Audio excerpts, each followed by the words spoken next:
Hey, what's up guys, Darkbreaker here. We are back from Barcelona and I hope you guys have been following the WREC playoffs as well, since we determined the teams that are gonna join the Icons at Singapore. It's gonna be Rix.gg, it's gonna be GameLord, and it's gonna be Team Queso. Team Queso is the EMEA #1 seed, the champions. And if you guys have been following, write down below in the comments what you guys thought about me being there as a caster slash analyst.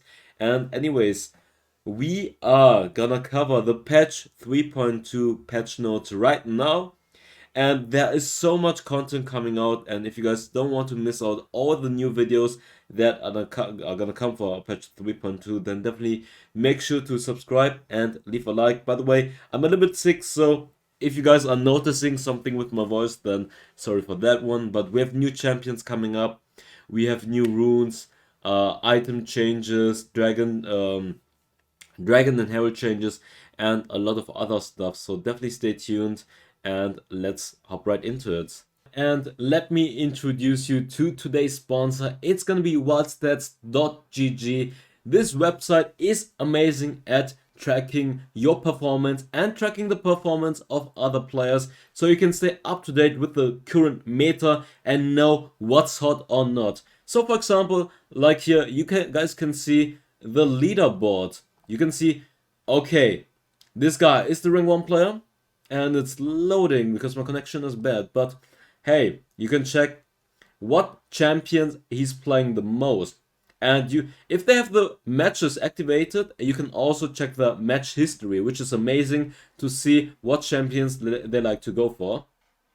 At the same time, you can obviously also check your own ID, like your own player profile, just so you can check out your rank progression, how well you're doing with your stats, and also your win rates on those champions you like to go for.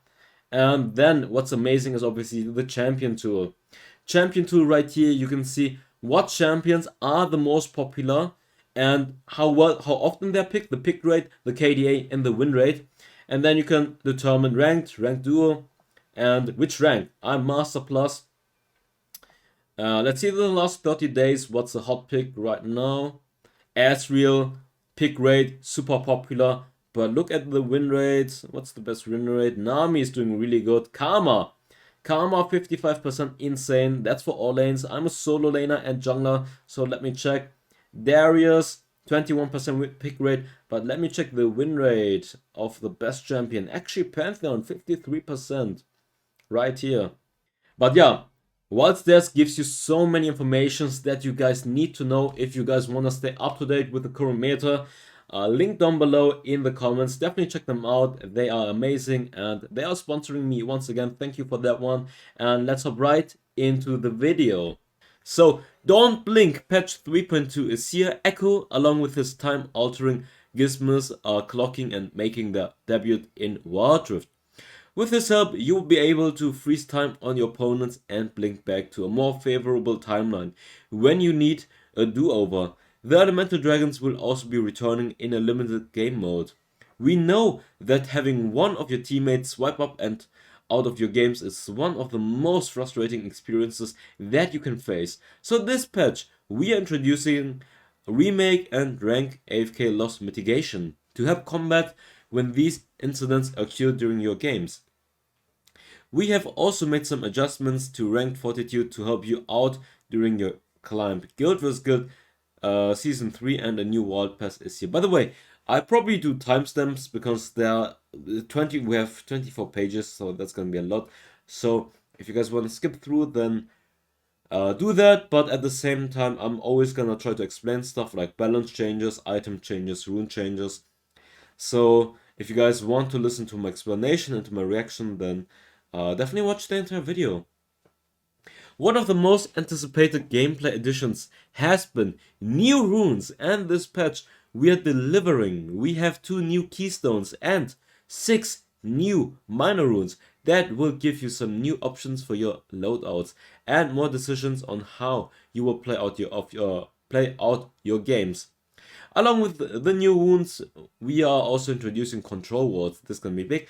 That can grant your team some more vision control or help you spot that pesky Teemo.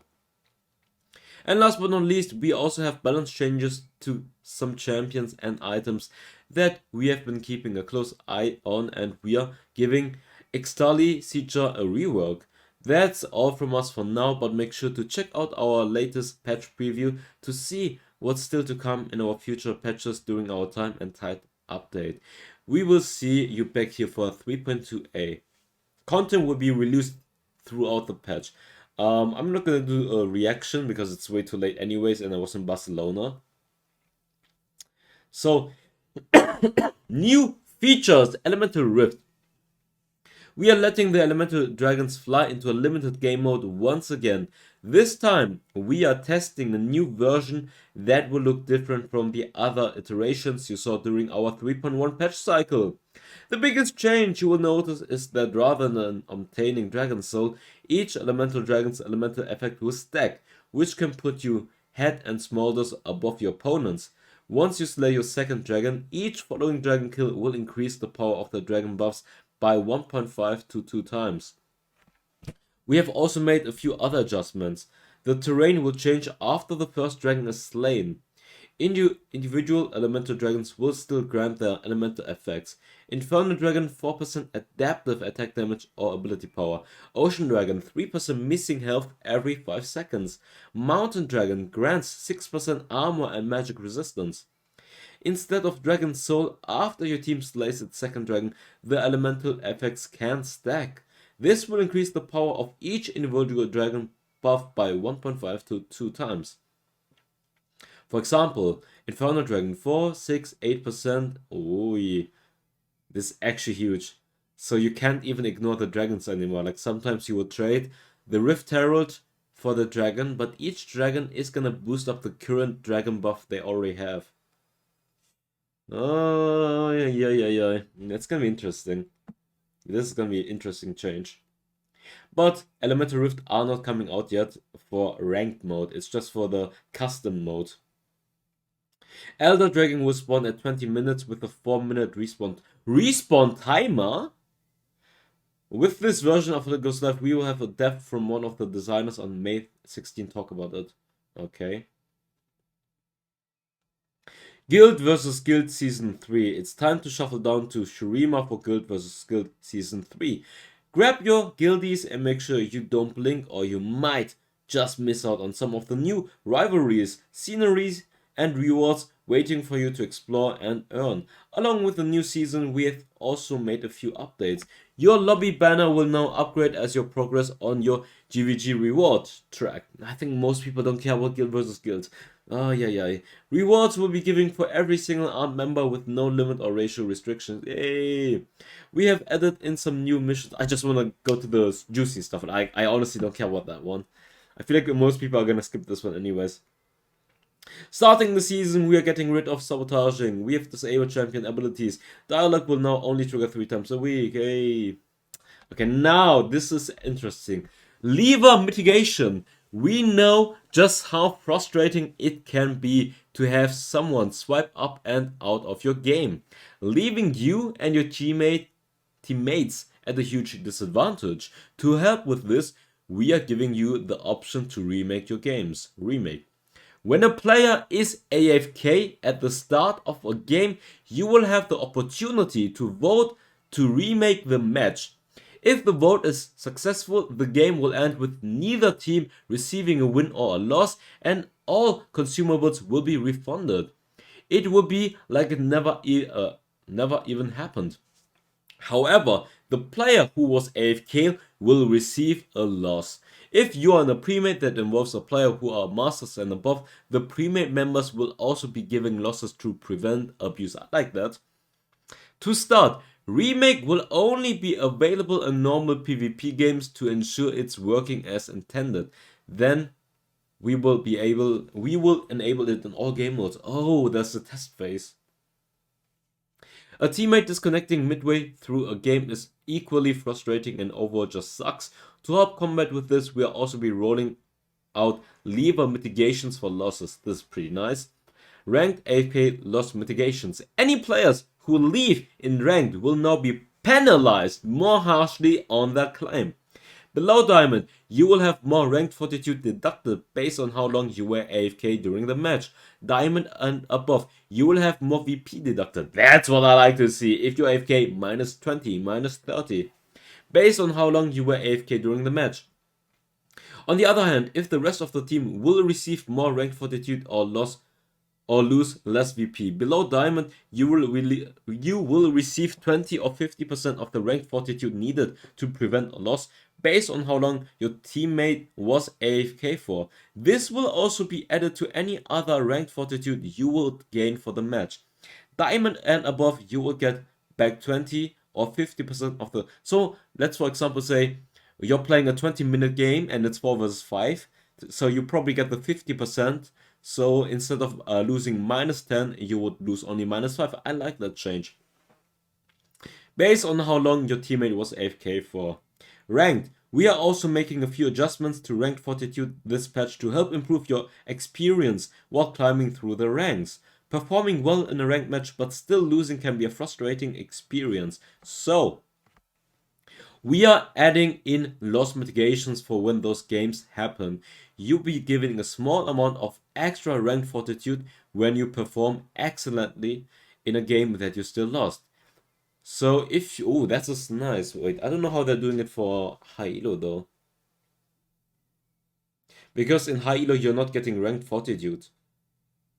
We are also making some adjustments to your end of game settlements. Sometimes you will have so much fortitude that when you lose your game you can have a shield build. But we will deduct your mark first and then the shield won't apply until your next, which is a bummer. We will now be calculating the fortitude you gain first so that your shield will protect your loss immediately rather than next game. Yeah, here you have VP ranked. Yeah. Diamond and above is VP. And below Diamond is ranked fortitude. So this is like just for below Diamond. Wild Pass. Here to taunt your dreams and take over this Wild Pass in is a Dreamer Raider Nasus. Earn this daunting new skin and other rewards as you progress your way through this pass. Looks pretty cool, this skin. Skins. Ekko new skin, Ash new skin, Aurelia Thresh, High Noon Aurelia looking pretty cool, coming out 19. So by the time you're seeing this, 1 week later, I guess. Accessories. No one cares. No one cares. No one cares. No one cares. Let's see the emotes though. The Trinamere one looks not bad. And otherwise, yeah, that's whatever. No one cares about accessories. Let's just skip through. Hey, events. Ekko's arrival. Explore the streets of Zaun and tinker with the time-altering gizmos and gadgets at 12th May. High Noon. With angels, demons, devils, and cowboys running around, you best watch your background these parts. Partner. May 19. Champion changes. Now we are coming to the interesting part. Akali has been underperforming across the board, so you sure can bet we are here to make some adjustments and help this rogue assassin out. We are taking away some of her energy regeneration, which was previously higher than other energy users, and in return we are giving her some more powers in other parts of her kit. So she's less dependent upon playing around her enormous energy regen.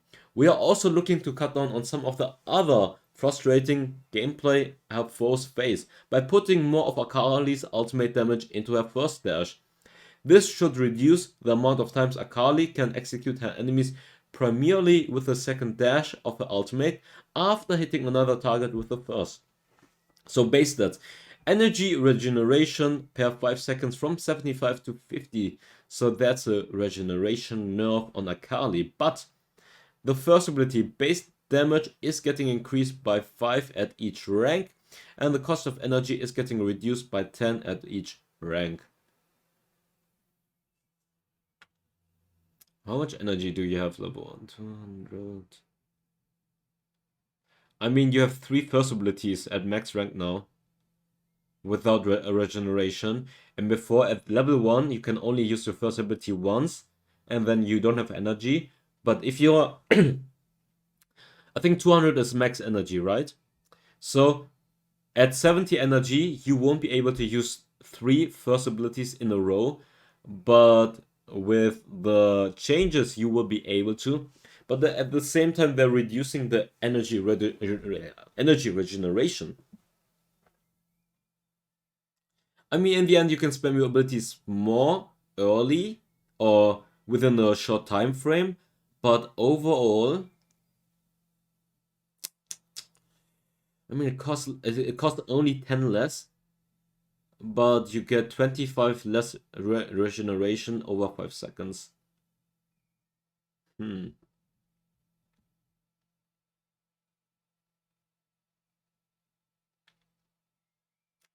I don't know if it's a buff, to be honest. Slight buff, but not that much. First, okay, the ultimate.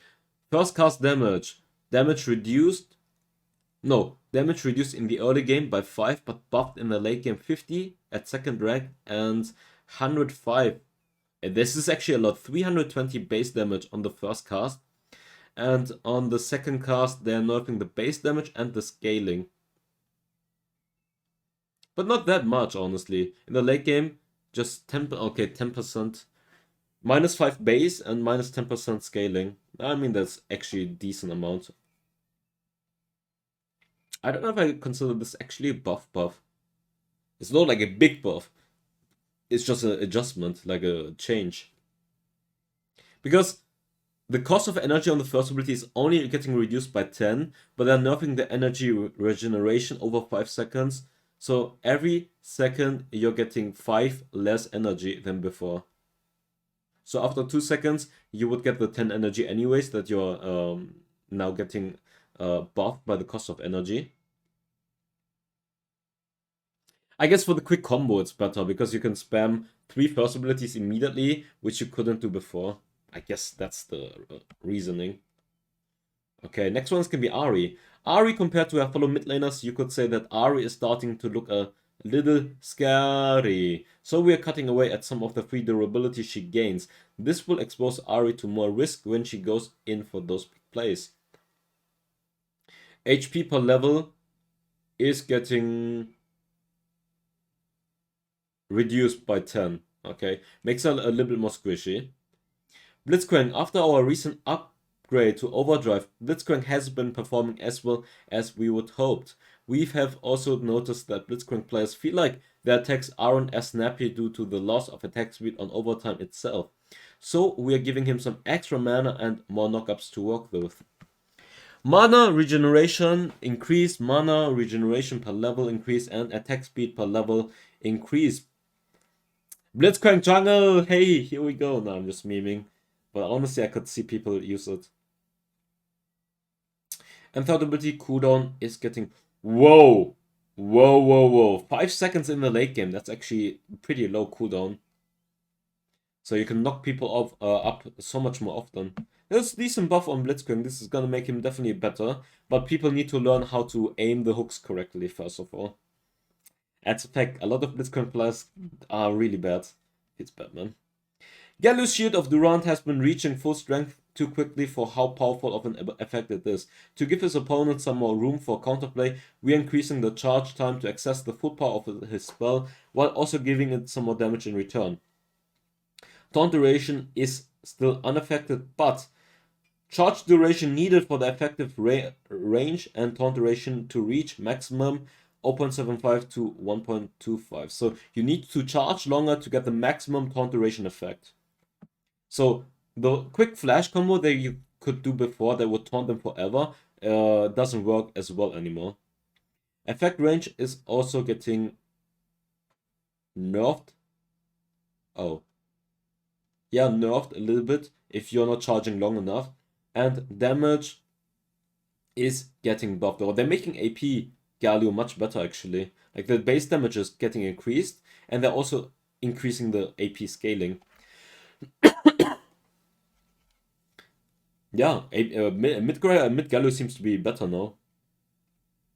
Karma. I'm not gonna read it out every single time. The first ability is getting nerfed. The base damage is getting nerfed in the late game especially. And the ultimate, the slow of the ultimate is getting nerfed. Oh, When I read it the first time, I thought it's the mantra that were the third ability they were nerfing, but it's the ultimate slow. Oh, I thought it's the movement speed. Somehow I was like, it's the movement speed, but it's the slow effect of the ultimate. I mean, it's nice to have, but I feel like the third ability is too good. I mean, it's fine that they nerfed the first ability, and they need to nerf the passive as well. I think Karma's still gonna be way too strong, even after the nerfs. Morgana, base damage, getting buffed on the first ability.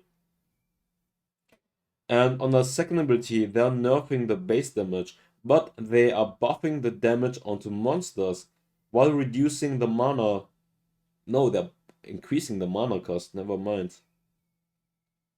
Making her better in the jungle and nerfing her wave clear in the mid lane. I don't know. I mean, the Dark Binding is gonna be better as well.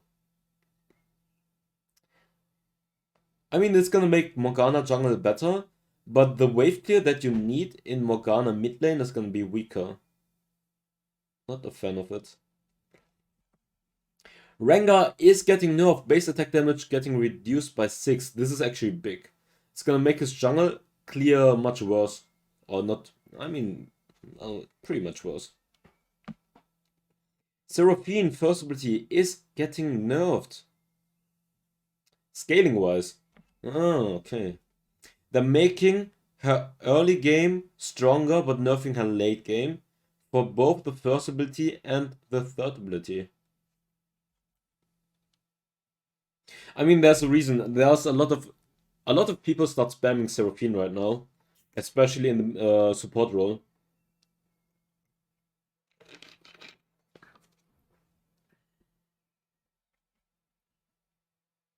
Okay, Shen. Shen's energy regeneration is currently lacking in comparison to his ninja brethren. So we are increasing his passive energy regeneration while cutting back on some of the energy he gains from his passive to bring him more in line with other energy-based champions. Energy regen doubled. I guess 50 over 5 seconds, like like Akali now. Passive energy gain from damaging champions is getting reduced by 5 at each rank. But I mean, they're doubling. I mean, it doesn't matter because every second you're getting 5 energy additionally now. So even if you don't hit the champion, you're getting energy back much more quicker now. And the energy cost is getting increased by 10 at each rank. I mean, this is a buff for Shen players that are not good or not good at trading and damaging champions to get the energy back. So it's easier to play Shen now because you're getting so much free regeneration from the base stats. I mean, this definitely. I think there's definitely a buff on Shen to make him even easier to play. Sona has been quietly rising in the power for quite some time now and has recently had some incredible performance alongside specific carries such as Seraphine. We are reducing her ability to sustain and zoom her allies around the map during the mid game while making sure to maintain her strong teamfight presence, and that's her core strength. Base armor reduced by 5. Healing reduced by 30 in the late game. Base is same, early game same, and shield is getting buffed instead. So they're making her supporting better, but nerfing her ability to carry games. And the cooldown of the third ability is getting increased by 2. That's a decent Sona nerf overall. Soraka is getting a big buff. Movement speed on the passive is getting increased by 30%. Rejuvenation by the first ability is increased by 0.5 seconds. The cooldown is getting lowered by 0.5 seconds. And the healing amount is also getting increased by 40 in the late game and 10% AP scaling. So Death Cap Soraka, I think second item, it's like Staff of Flowing Water, raw button Death Cap is going to be much better. And second ability, also duration increased by 0.5. This is a decent Soraka buff. Mixer is going to make a lot better. Gameplay changes. First item changes first. Executioner's Calling. We are making adjustments to Executioner's Calling and Oblivion Orb this patch. Both items components cost a decent chunk of gold, while also offering some desirable stats. This has put them in an odd spot when in some games they are an optimal item to rush because of the stats they provide, but in other games it can be hard to justify buying them purely for the anti-healing, because they cost so much gold. We are making adjustments to both so that you don't have to kill as many minions to pick up grievous wounds early on when you're against the likes of a Soraka or Dr. Mundo. Executioner's Calling. Attack damage -5, but the gold amount -200, so it's easier to just buy it early on. Infinity Orb, Robin's Death Cap, and Morello Nomicon have been popular second and third item pickups for mages. We think Infinity Orb can fit that same role, it just needs a little love. So we are giving it a boost on power. Infinity Orb getting 5 more ability power, that's nice to have. And now, Ixtali Siege Charm is getting a rework. New HP, ability haste, movement speed, removing armor and magic resistance, build path, winged moonplate, Kindlegam, combined costs 2400. Now, passive unchanged. When you or an ally hit a nearby plant, it drops a seed that only you can see. You can pick up and replant that seed at any location on the map. Picking up a seed grants 40% movement speed, decaying over 2.5 seconds. This can be really good playmaking tool, and the stats are not bad. HP, ability power, and movement speed. And for, I think this is like a comp item maybe, because you can speed up all of your teammates if that, or yeah, if all of your teammates are picking up the plant at the same time, they're all getting movement speed to catch people. This can be so amazing in pro play. I don't think it's gonna work on solo queue too well. Maybe in a super high elo or in pro play. I think this can be very good. Last Whisper. We previously nerfed Last Whisper because of the early armor penetration power it granted. But since we have made some adjustments to the armor penetration system, we feel there's room for us to give Last Whisper some of its power back. Total costs 1100 instead of 1300. That's a nice buff actually. Less cost on that one. And Oblivion Orb, we already talked about the adjustment or the change they want to do with it. Ability power reduced by 10 and gold reduced by 200. So it's easier for you to buy the anti-heal item now, or the tier 1 anti-heal. Riders is getting a buff, 10% more slow. Champions that are running Rylers are like Morgana, Cinch. They're making Cinch even better now. I don't know, because Cinch is so broken right now. Who else runs Rylers? Not that many champions. Solaris Chargeblade. When we reworked Chargeblade during 3.1, we played it safe with its values, but we kept a close eye on the item. Since then, we feel confident in increasing its power more for all the crit caster carries out there. Increasing the passive slightly. I mean, it's by 5. It's not that much. Wildstats.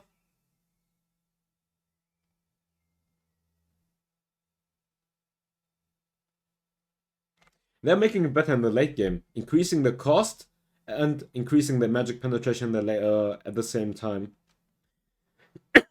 Okay, let's get started with the new runes, guys. New runes. New domination runes. Giant Slayer. Giant Slayer is a new minor rune that shines when you're facing off against high health targets.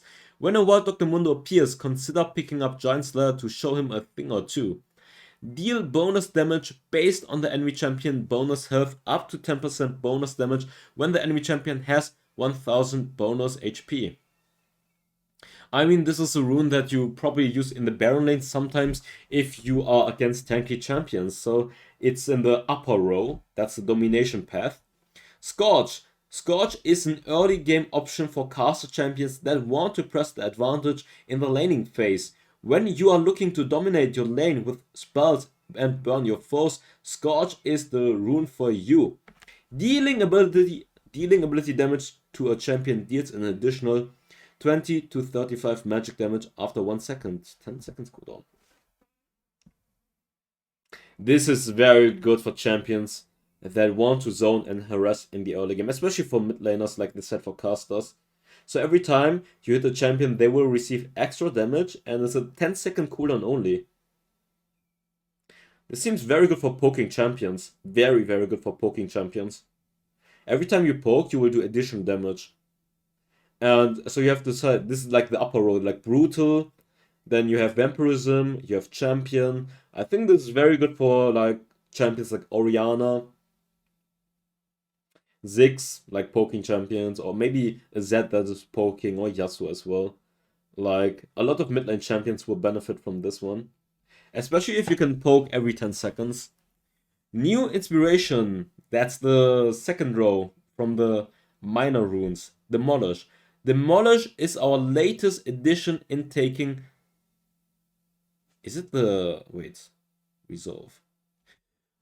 Or maybe it's the bottom one. I don't know. Demolish. Demolish is our latest addition in the tower taking and split push category. It gives fighters and tanks more ways to play out of the games and help them mow down and structure. It looks like this sounds like a bottom row rune. When you really need to get through the enemy base, demolish the rune of choice. When within 550 range of a turret, change an attack over 3 seconds. Attacking the turret discharges the attack, dealing 200 plus 25% max HP bonus adaptive damage. This is a rune for split pushers. That's another yeah, thing that you could go for. I think on the Jax, on Camille, on Fiora maybe. And Nimbus Cloak. Wait, let me... I've seen a picture of the runes. Let me see in which row Nimbus Cloak is. Where is the picture of the runes? I took a picture of all the runes. This sounds like a blue one. Yeah, it's the bottom one. Nimbus Cloak gives extra mobility in those critical moments after burning large summoner spells. Cooldowns when you need some extra zoom to chase down an enemy or get some extra speed to return to the safety of your team after flashing away from danger. Nimbus Cloak is there to grant you that extra movement speed. Casting a summoner spell grants 5 to 25% movement speed for 2 seconds based on summoner spell cooldown.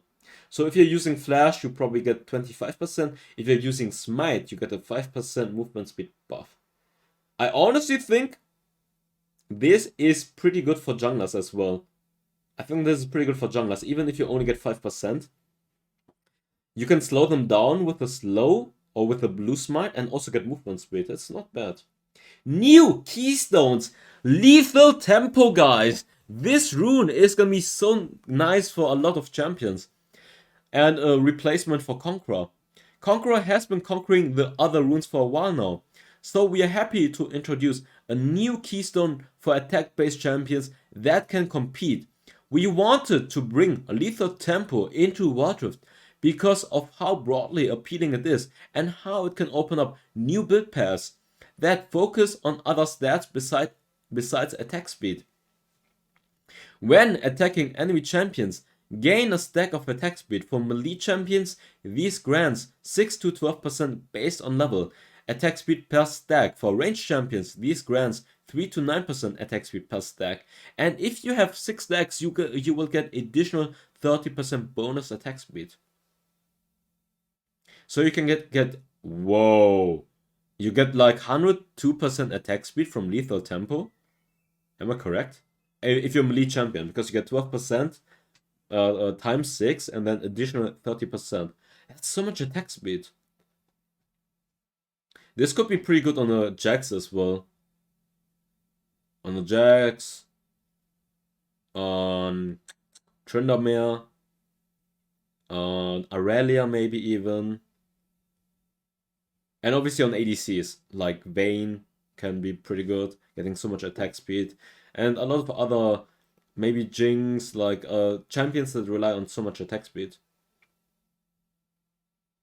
Or that can also, like, the more attack speed you have, the more damage you will do with your on-hit attacks, for example. Like a Vayne can benefit, and Ashe also, if she's running Blade of the Rune King. Like, if you're running Blade of the Rune King with a Lethal Tempo, you can do so much damage. Or Wit's End. I think this could also be pretty good on hit Akshan with Wits End, Blade of the Rune King, with Lethal Tempo Akshan. New Keystone, Kraken Slayer. Kraken Slayer is another new keystone we are bringing in for auto attackers that both has interesting situational applications due to its true damage and powerful ratios, and also can be suitable for champions that already have attack speed steroids, attack resets, or on attack effects that may not want to use lethal tempo. Every third attack on a champion deals bonus true damage based on level, bonus AD, and AP. And do you know a champion that loves to go, that loves to use auto attacks, that is scaling with both AD and AP? Jax. Jax, Kraken Slayer, with Gunblade maybe. Gunblades? Hello there. Like AP Jax or Hybrid Jax? I mean, could go for it. Oh, obviously, if you have Blade of the Rune King, you have Wits End, so much attack speed, and every third auto attack, and your passive already is. The passive of the ultimate is already that every third auto attack is going to do additional magical damage, and now you will also do additional true damage. Kraken Slayer Jax can be wait, I should wait. Let me ask Mr. Vex.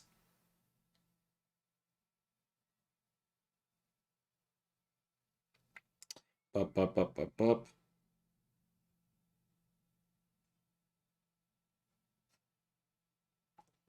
Okay, new resolve rune, Ultimate Shield. Ultimate Shield is a new option for champions looking to go with their ultimate cooldowns like Cannon or Morgana, when you need some extra durability in that critical moment. After casting your ultimate, gain a shield from 90 to 300 for 3 seconds. Pretty good. Could also go on Malphite, for example. Malphite, like Wukong, etc. Pretty good, actually. New Resolve Nullifying Orb. We wanted to give carry champions a scaling option in the Resolve tree, so we're adding Nullifying Orb. When you want to build aggressively but need some extra defenses in dangerous scenarios, try out Nullifying Orb. If you take damage from a champion that causes your health to fall below 35%, gain a shield that absorbs 80 plus 50 bonus AD plus 30 AP for. Wait, this is broken for Jax as well. Bonus AD AP. Because Jax with the ultimate gets armor and magic resistance, and if you use this, you will also get the shield. And if you combine it with Sterox Gauge, you will get even more shielding. Wait, what the fuck? This sounds fucking broken. And it's scaling with AD and AP.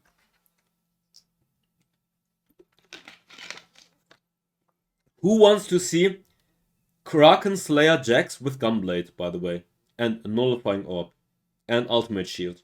I mean, no, never, not Ultimate Shield, I'm trolling. Rune changes, wait.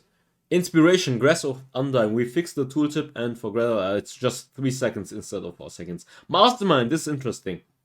Bonus damage to epic monsters and turrets, 2 bonus damage to epic monsters only. Gold gained from 40 to 100, but the gold gain is only for epic monster kills now instead of turret kills. It's interesting because people love to go Mastermind for the extra gold, using the Herald to get the first turret. I mean, they're buffing it there. Like, if you get the objective, you're getting 60 more gold now. It's not bad. Keystone Fleet Footwork. They are nerfing the healing you're getting from it by 40% melee and 10% range, but they are restoring 8% missing mana or energy when triggered against a champion. So this is definitely a big nerf when it comes to the healing, but if you are a champion that relies on mana, it's pretty... I think this can be good on Fiora if you want more mana back, but you get less healing. I don't know about Fleet Footwork. Now that we have Lethal Tempo and Kraken Slayer, I don't know about Fleet Footwork. On some champions that have bad matchups or you need the sustain, go for Fleet Footwork, but otherwise, there are so many other options now. Jungle. Starting your clears by slaying red buff has been the dominating choice for most junglers because of its favorable resistances and the immense power the true damage burn provides when clearing through the rest of your camps. We are decreasing some of the power it provides as the clearing tool for junglers and also making a few other adjustments to red buff. We wanted to make a few minor changes to blue buff as well and make it more powerful for early clearing, so it can be a more competitive camp to red buff. Crest of Cinders deals 50% against non-champion units. I guess that's the nerf from the Crest of Cinders is the burn, right? So they're nerfing the burn you would get on those jungle camps. That's what they were talking in the text right here. Reducing the magic resistance by 30, increasing the health by 20%.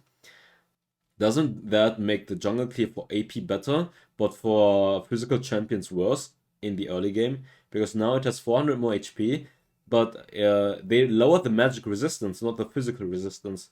I think the physical resistance is already at 0 or not level 1. So this makes the jungle clear better for mages, but worse for physical damage dealers. Evolved Crest of Cinders. I don't even know what the evolved one is. I guess it's in the later game when the red buff is stronger. Yeah, you can see that the red buff has more HP here. Yeah, that's it. And the buff now itself gives you more energy, which is pretty good for Lee Sin, for example. Instead of 1%, you get 6%. Wait, am I reading it wrong? Yeah, 6%. 5 plus 1, max energy. 6% energy now. Removed when out of combat, restores 5% of missing health per seconds on the blue buff. But now you get 15 ability haste instead. This is pretty good for champions. Everyone benefits from ability haste. But especially like Lee Sin and Zed. It's pretty good for energy-based champions. Blue Sentinel armor reduce. Oh, see? That's it. That's it. The red buff doesn't have armor. That's why a lot of people are starting a red buff. But blue buff has armor, but they're removing the blue buff armor. So it's easier for you to start a blue buff. And now you get ability haste as well. So that's pretty nice. And then increasing the HP. Okay. And you also get more energy from it. That's, yeah, like they said, it's a nice change. So some champions might just start blue buff every single time now. Or it changes the jungle pathing a little bit. Rift Herald and Dragon, they are spawning at 5 minutes now each. And Rift Herald only grants you 125 gold. Smite does 5% more damage now to monsters. I think the change to 5 minutes is so good because it will make, like, you have more time to scale now, or scaling champions have more time to scale before the first team fight is happening. And this is also pretty good for split pushers because they will get the first core item before the first team fight. And they might have a Trinity Force now. And usually, most Baron laners, if they don't get the kill, they won't have the Trinity Force before the Dragon.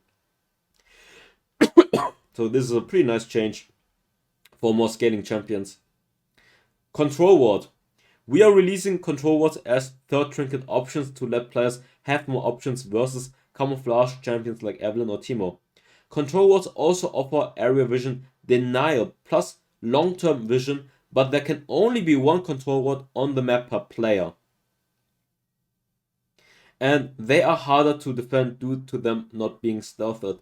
So these control wards, everyone can see them, and if an invisible champion passes through them, you can see them, and they have health, so you need to protect them. But everyone can literally just kill them. Like, the enemy can see them and kill them at the same time. And per player, only one control ward on the map. This is pretty big. If you can set up a good control ward in the early game, and then you change, like you set the ward, you change, and then you go. Whoa! Control wards are so good. On one control ward on the map per player. They said per player. So what you can do is in the early game, you buy a control ward, you put a ward in your own jungle, you go reset, and you get a ward, and then you put a ward into the enemy jungle.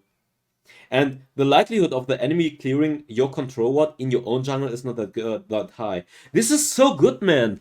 Control wards are so good. And this will also give you vision against Evelyn, for example. And this is a good nerf for Evelyn. Places a visible ward that grants vision of its surrounding and reveals stealthed units and wards. 3 health, lasts until destroyed or replaced, not stealthed. Can only have 1 on the map per player. Tenacity. Tenacity is now multiplicative instead of additive. For example, if a champion has 2 sources of 30% tenacity, the crowd control duration will now be 49% instead of 40%. So the more tenacity you have, the less, now instead of before, you get less crowd control duration, or you have more crowd control duration. So it's a nerf for tenacity stacking. Extra bits. With the addition of new keystones and minor runes, we have adjustments to recommended loader. Hey, dude, I'm talking for too long. I don't care about this part anymore. Blah, blah, blah. No, it doesn't matter. By the way, guys, I hope you guys enjoyed this video. I think this patch is pretty much the biggest patch we've had since the release. Rift Herald and Dragon changes, awesome. Control ward, awesome. Blue buff, nice. Rune changes, amazing. New runes. Balance changes, I feel like they could have done more balance changes than they did, but it's still fine. Wild Pass, this is nice. Lever mitigation is so nice. Rank Fortitude is also good, but it's only for lower elos. Elemental Rift, I like the changes, but it's not coming out in 3.2. Ekko is going to be hyped. And I guess for 3.1a, Nautilus and Pyke are coming. But yeah, that's gonna be it for the patch review. I hope you guys enjoyed it. Leave down below in the comments your feedback about what changes you liked. And write down below what you want to see first in the patch 3.2 video. Like, obviously, tier list, Ekko gameplay, Ekko in the jungle, Ekko in the mid lane, Ekko in the top lane, Ekko guide, obviously. Then we have new runes. Write some ideas down below for runes, like which champions I should use with Giant Slayer. No, I mean which runes I should use with. Which runes I should use for which champions, like Lethal Tempo or Kraken Slayer. On which champions, give me some ideas in the comments. And yeah, I hope you guys enjoyed it, and I see you next time. And like I said, a lot of content coming out, so don't miss it. Bye bye. Fire spreading all around my room. My world's so bright, it's hard to breathe, but that's alright.